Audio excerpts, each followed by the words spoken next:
Hello, my name is Maurice Washington. I want to welcome everybody to another episode of Executive Talk. Those that are watching live and those that are listening later on our podcast, thank you so much for joining us today. In today's show, we're going to talk about the mental approach to market volatility. As you know, when it comes to market conditions, you can never really figure out where the marketplace is. And for a lot of people, it makes a lot of people nervous and just makes people scared in order to move forward in it. And the biggest question is what to do.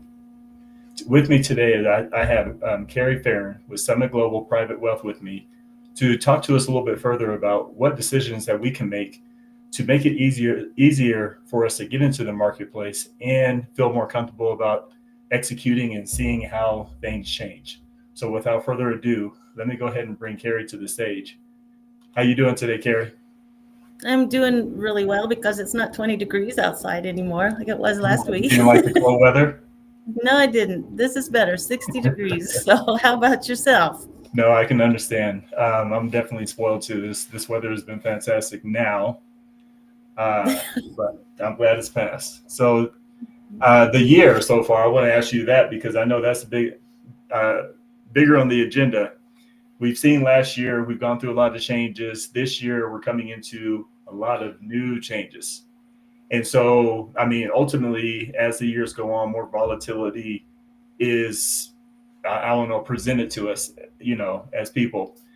How have you seen this affect all these changes affect people?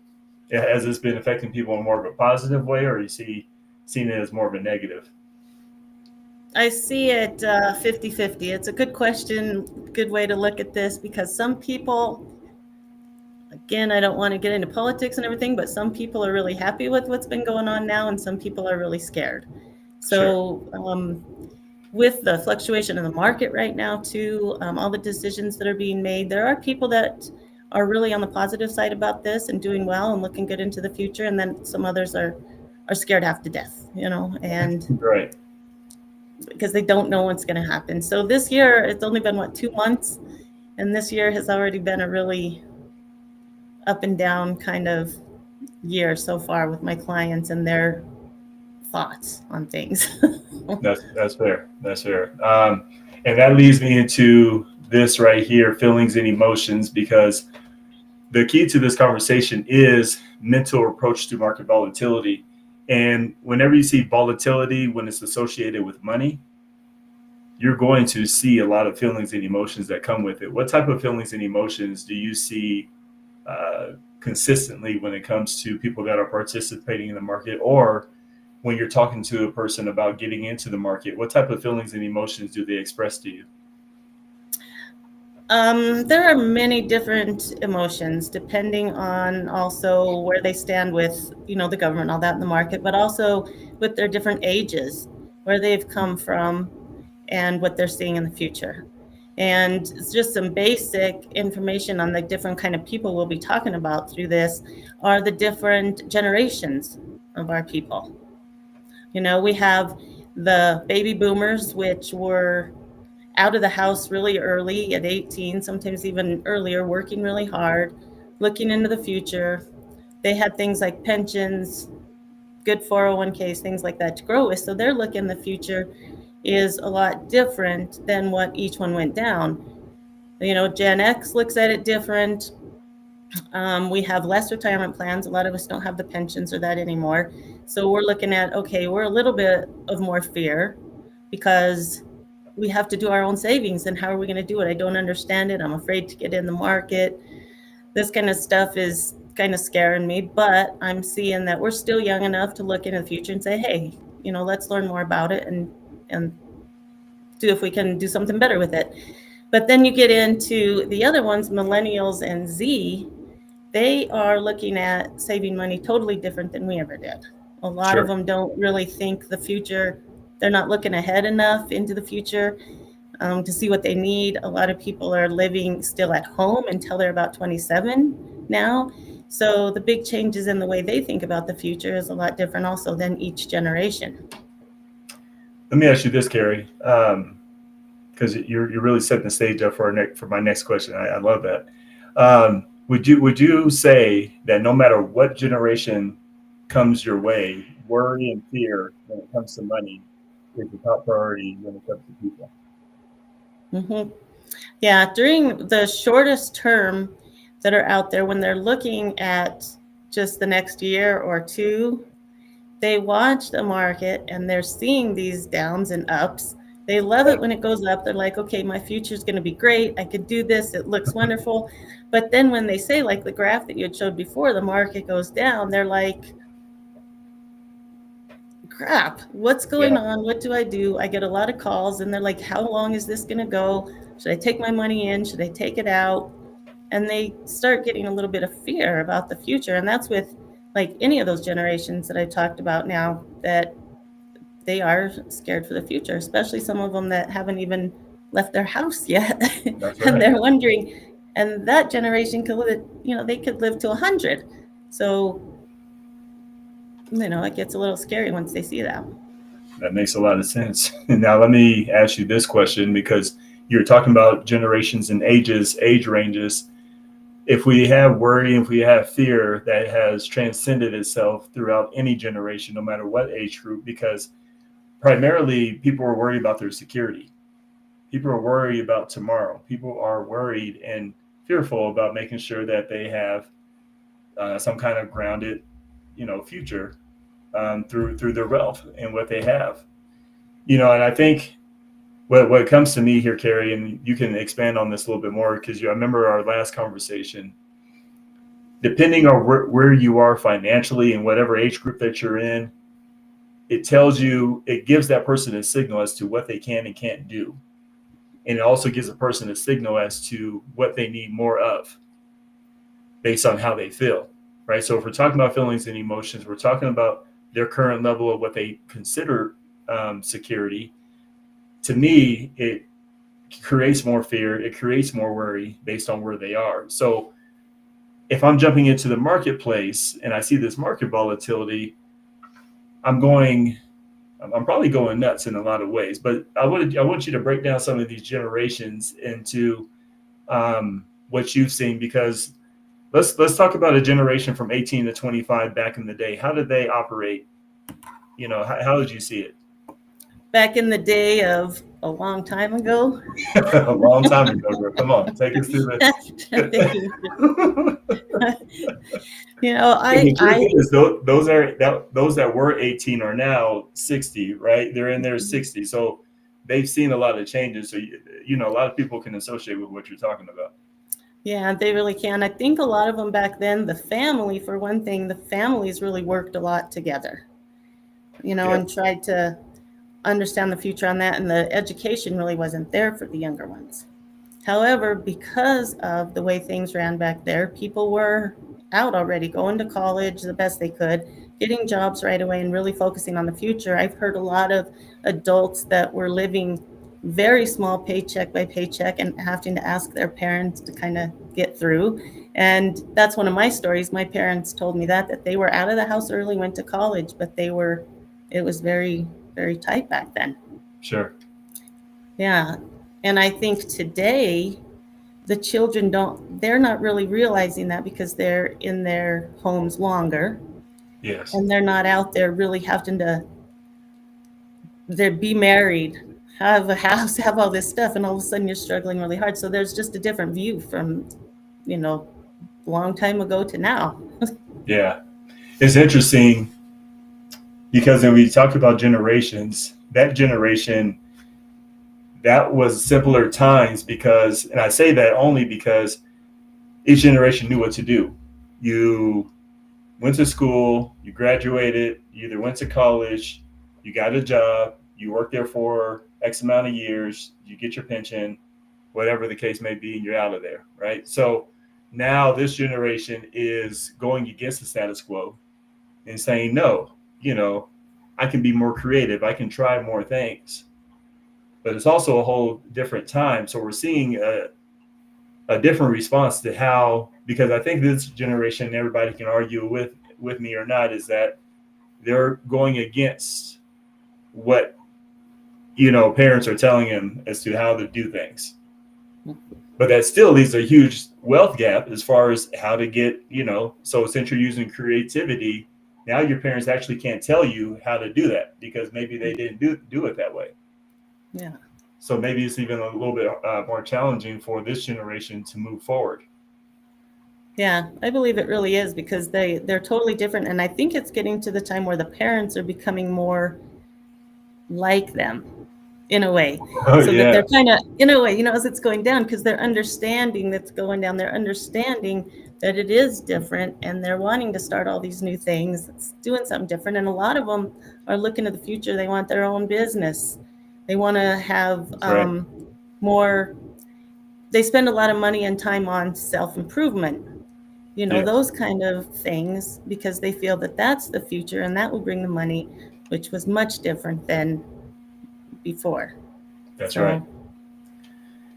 So, So this is good because now you have me thinking about. So let's look at it from a standpoint of, and I'm going to go ahead and blow this up for those that are watching and those who are listening. We have a graph of market volatility as to a particular stock showing growth, and we see it drop, and then we see this particular stock, increase in growth and value. So when it comes to short-term thinking of these generations and how they respond to this volatility, because this is all a mental game at this point, talk to us about various age ranges and you know uh, as to how short-term thinking either does this person good or how it actually keeps people away from generating wealth, in the market. mhm. Yeah, and that's a good question because of the different generations. You look back at the first one. We'll start again with the baby boomers. They're in that age now, coming into retirement. They've been saving. They've been having their plans, saving, being able to do the work that they need to do to get to where they are. However, now today, with all of the prices going up, inflation, all this stuff, I have talked to many of them that are actually concerned. They're getting scared about it. I've worked with another client just recently that the money that's coming in is exactly what's going out, but the prices of everything else have been going out. And she's retired, has been retired for 20 years. She had a great pension plan, so Yeah. it's been able to work. But pensions stay pretty much the same amount, or 1% increase and stuff like that. So, in that generation, it's getting scary because a long time ago they thought that it would be okay with the pension, we'll be fine, this and that. But they're starting to get a little concerned now. But Yes. then, as the other generations go, their concern is a little bit less because they don't understand what they need to retire. They're not seeing in the future, knowing what they retire, and knowing also inflation and what the costs are going to be. So I think, like the older ones, they're getting a little more freaked out as you go, but the younger ones really aren't concerned about it yet because I don't think they understand it thoroughly. And so that, they need the education on that to help. And I think that would have a much better look on their short term, to not make decisions, daily decisions on what they want to do. They don't look into the future and they're not doing the plan right now like the retirees are doing. So I think it's a lot different with the ages on how they're looking at it short term right now. They're either really concerned if they're going to run out of money, and then the short term, they're concerned to get in the market because they think they might not have any money because they're scared of the fluctuation in the market. Right. So it's one extreme to the other. Yeah. Gary, when I look at this graph and work with me real quick because you're hitting on a point because if you're in the market, because earlier we were talking about fear, we were talking about worry, we were talking about security, and you're looking at short-term thinking. When I see a drop in the marketplace, do you see more people willing to ride the wave, ride the opportunity? Because when something goes down, it doesn't really look like an opportunity, right? Mm-hmm. Or do you see people short-term thinking saying, let me just get out of here? How do you see that particular response? Yeah. Right now, I'm seeing. Um,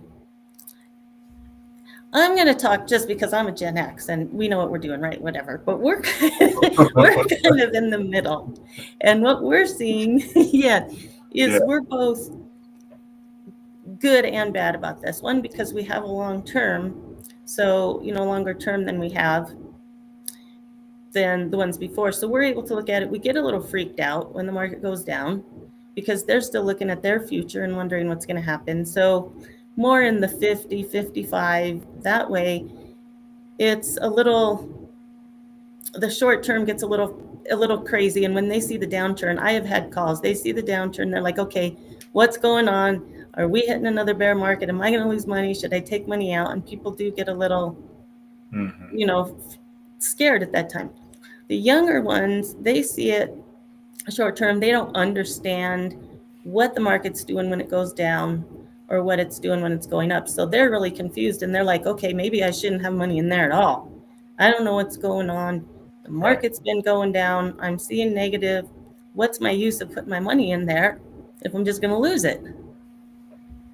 That's And right. then again, on the top extreme, they're like, okay, I need my retirement coming in, but this market's really scaring me. I'm to the age of, I'm not even working anymore and I could be outliving the money that I have. So when I see the market go down now, it doesn't matter if the bull market's coming back up because I might not be still living at that time, in that way. So That's right. it's different for everybody, and kind of being in the middle right now is the closer you're getting to, retirement, the more scary it is. But the younger, it's like, okay, well, I think we can do it. And then you have the extremes on both sides. Yes. That's a huge statement. I'm going to bring up long-term thinking because you have brought up Gen X, and you're absolutely right. You're right in the middle of everything, meaning you've seen the past. You come from the historical value of perseverance. And I'm not saying the younger generation doesn't have perseverance. Let me make sure I clear that up to not be misquoted in this. But nonetheless, you've seen the historical value of riding the wave. That persevere, push through. It will bounce back. You've seen it. You've seen it bounce back before, right? Mm-hmm. And you have had that experience. So for you to look at a long-term thinking and actually ride a particular wave when it drops, even though you have the same fear, even though you have the same worry, just because, hey, depending on what you want to do, and if money's tight, worry does a lot to you. Yeah. But that perseverance could say, you know what? I have seen this before. I've seen this movie before. I'm going to ride it out. I'm gonna write it out. Another 5 months. I think I can press through. I may have to change my buying habits for a little bit, but I'm gonna write it out to make sure I see the best of this because I really believe in this stock or whatnot. Mm-hmm. Is that the long-term thinking that you're seeing, or people are adjusting to? Oh, yes. Yes. The more I help people, the more I sit down and talk to them, educate them, they really are looking for the long term. I've showed them graphs before. You have a simple little graph on there, but I can show the historic numbers since the Great Depression, of how the markets run. And yes, we've had some really deep down, some good, but as you look at it the whole way, it's, grown. So I sit down and talk to my people. It's like, okay, this is how the market goes. This is normal. These things are going to happen. And see, even when the market was down, it was still able to grow. And if you take the money out on that down market, you're going to lose the ability to take that plus when it starts growing again. That's right. And so people can look at that and they're saying, yeah, that makes a lot of sense. And I don't know where I learned this, and I can't be totally specific clarified, but I think I'm right. If the market was always moving up and it was a straight line, the money wouldn't have grown as fast as it did with the market fluctuation. That's interesting.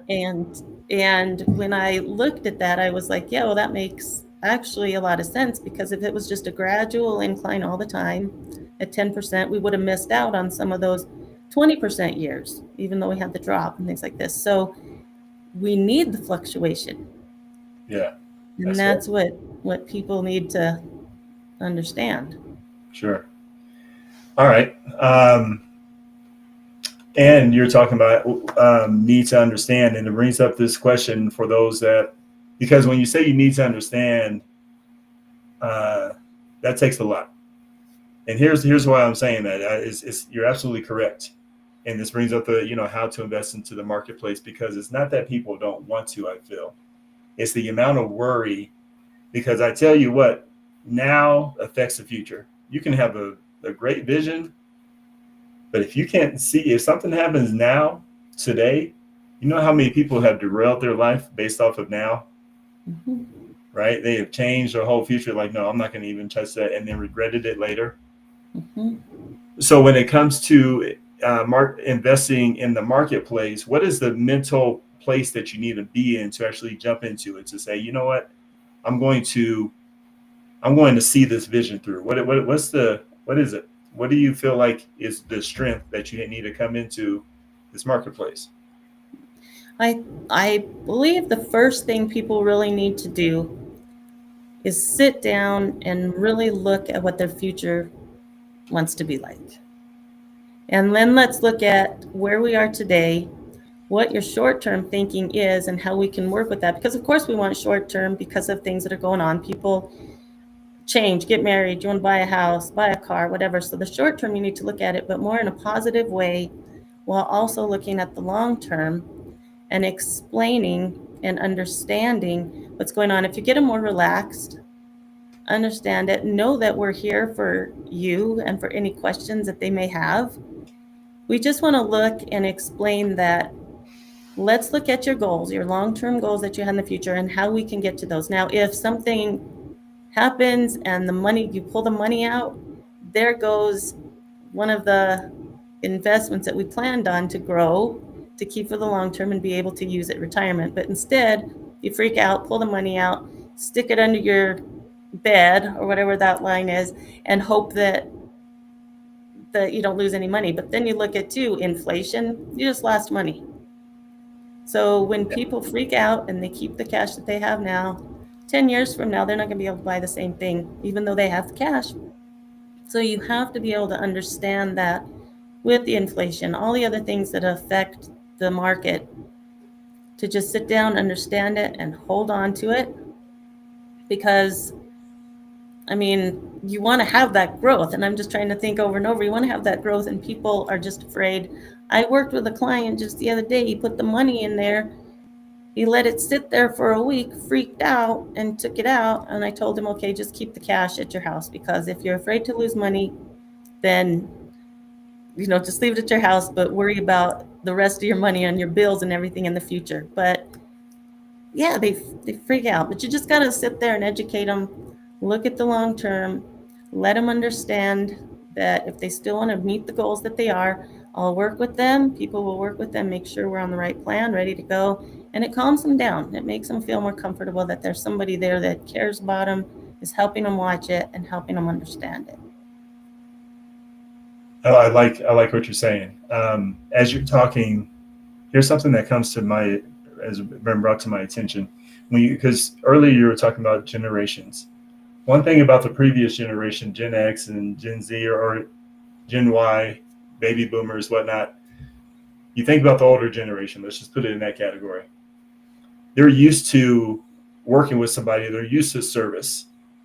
There was a time frame where you went to the gas station and somebody would come out and pump your gas, clean your windows and send you on your merry way. There was a time frame when you went to the store, to J.C. Penney's or Ward's. I'm dating a lot of stuff, but nonetheless, people will come and ask for your help and see if you need help, and you would accept that service. Now, as we move into this generation, we have not only are we becoming more creative, we're coming more actually do it yourself is a creativity.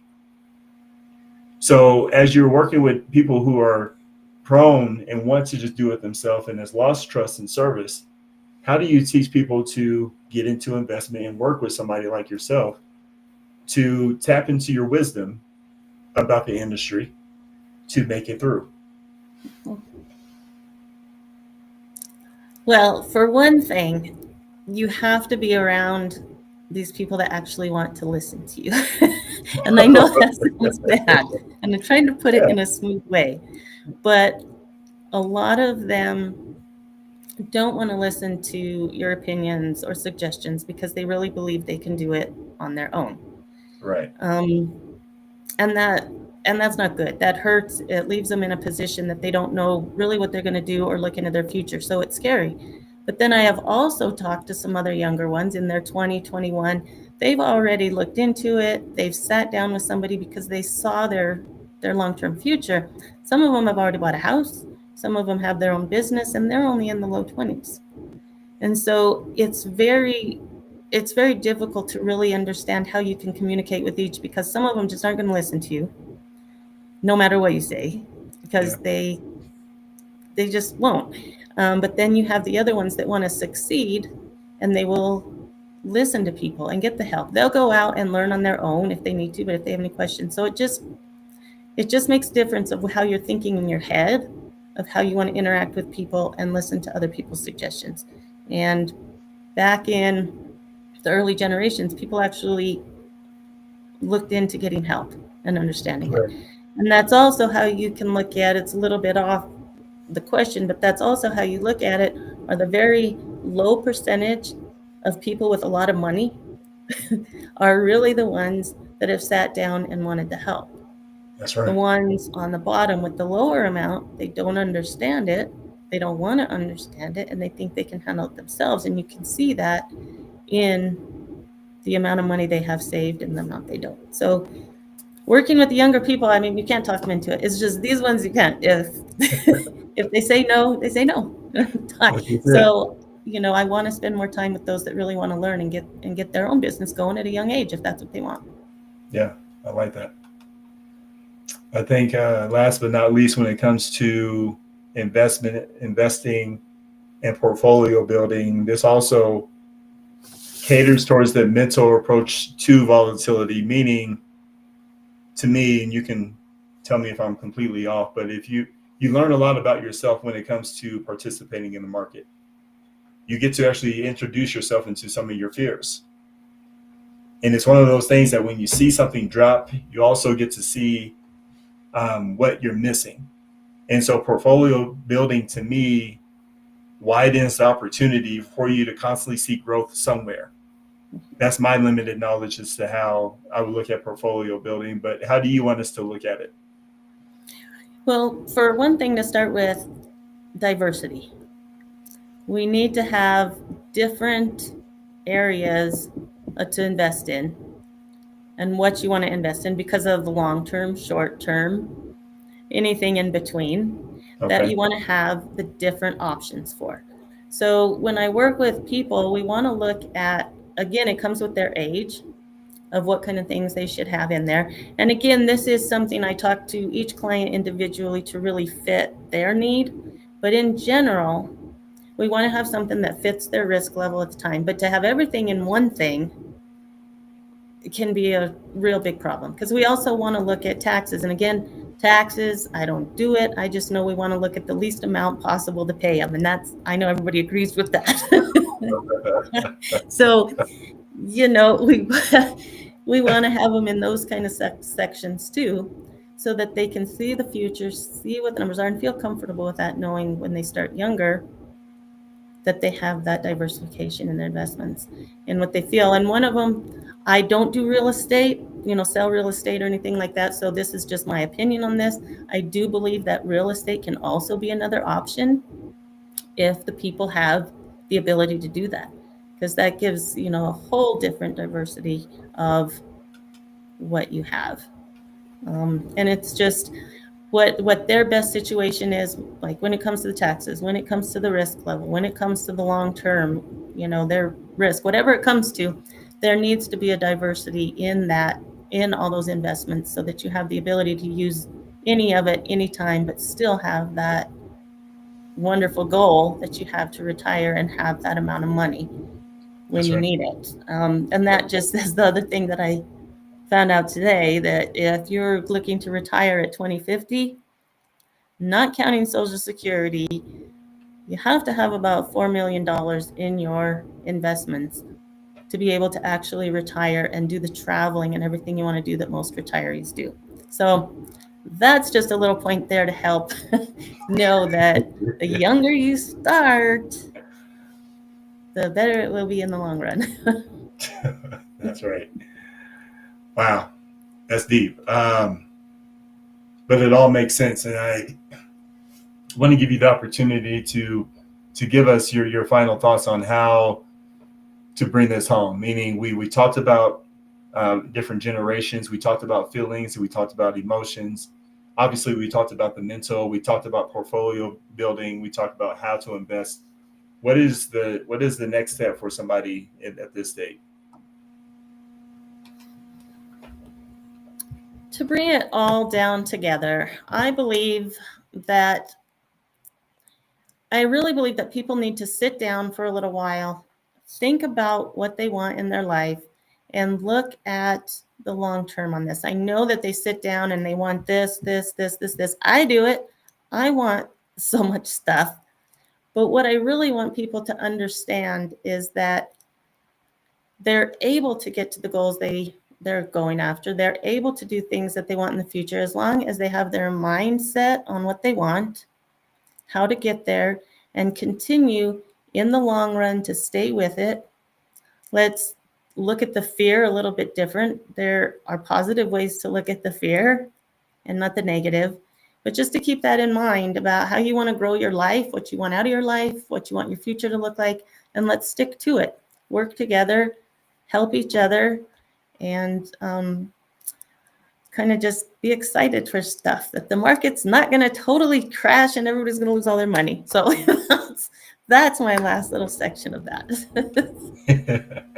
I love it, Kerri. I love it. And the people love what you just said. And that's very motivating and very helpful to get people off to a good start. So I want to thank you for taking your time to help approach this, because we are right in the time of a lot of change and people are very nervous right now. And this is exactly what they need to hear. So thank you so much. I know you have a lot of work to do. So we'll see you next month with a different topic that we need to address. All right. That sounds marvelous. Sounds good, Kerri. Thanks for joining us, and we'll see you next time. All right. Bye. All right. Bye-bye. All right. And I want to thank everybody for taking your time to listen to Kerri and listen to her thoughts and point of view. When it comes to this, one of the things that popped out to me as Kerri ended the program here is the word growth. When you go through growth, you need to go through change. And part of this is change. And the diversity that comes with change and growth is needed, is necessary. That's one thing about doing this, and the difference between doing yourself. Doing yourself, you go full throttle, not understanding, then you get frustrated, then you never want to participate. But when you do it, when you have somebody that has the knowledge, the wisdom, the know-how, she's going to coach you through those steps. She's going to see the changes that you're looking at. She's going to develop a portfolio that's going to help you execute your vision. And so growth, although we all want it fast, we want it immediate, the best growth is a growth that grows over a long term, that is sustainable. And diversification within your portfolio is a sustainability that she's introducing to us. That's why you want to reach out to professionals that know the marketplace and can actually lead you to the direction of, just because that one egg is not growing doesn't mean another egg is not. So look at that and look at it from that perspective. And again, reach out to people like Kerri to actually help you navigate that and see yourself to the next level. So I want to thank everybody again for taking your time. But Kerri and I, we actually have to get back to work. So we'll see you next time. Thank you. Bye-bye.